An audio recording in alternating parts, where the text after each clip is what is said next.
എല്ലാവരും 2025 വരവേൽക്കാനായി കാത്തിരിക്കുകയാണ്. നമ്മൾ ഒരുപാട് റെസൊല്യൂഷൻസ് നമ്മൾ എടുത്തിട്ടുണ്ടായിരിക്കും. നമ്മൾ 2025 ചെയ്യേണ്ട റെസൊല്യൂഷൻസ് ഇപ്പോഴേ തുടങ്ങിക്കഴിഞ്ഞിട്ടുണ്ടായിരിക്കും.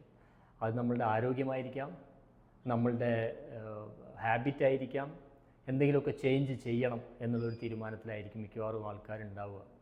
പക്ഷേ നിങ്ങളെപ്പോഴെങ്കിലും നമ്മളുടെ സാമ്പത്തിക സുരക്ഷയ്ക്ക് വേണ്ടിയിട്ടൊരു തീരുമാനം എടുത്തിട്ടുണ്ടോ? ഈ 2025 നമ്മൾ നിങ്ങളുടെ സാമ്പത്തിക സുരക്ഷയ്ക്ക് വേണ്ടിയിട്ടൊരു തീരുമാനം എടുത്താലോ? ചെയ്യേണ്ടത് ഇത്ര മാത്രമേ ഉള്ളൂ. നിങ്ങളുടെ വരുമാനത്തിൻ്റെ മിനിമം 10% മാറ്റിവെക്കുക, മ്യൂച്വൽ ഫണ്ടുകളിലേക്ക് ഇൻവെസ്റ്റ് ചെയ്യുക. അത് നിങ്ങളുടെ സാമ്പത്തിക സുരക്ഷയ്ക്ക് വലിയൊരു മുതൽക്കൂട്ടായിരിക്കും. അപ്പോൾ 2025 തീരുമാനം ഒന്ന് ഇതാവട്ടെ.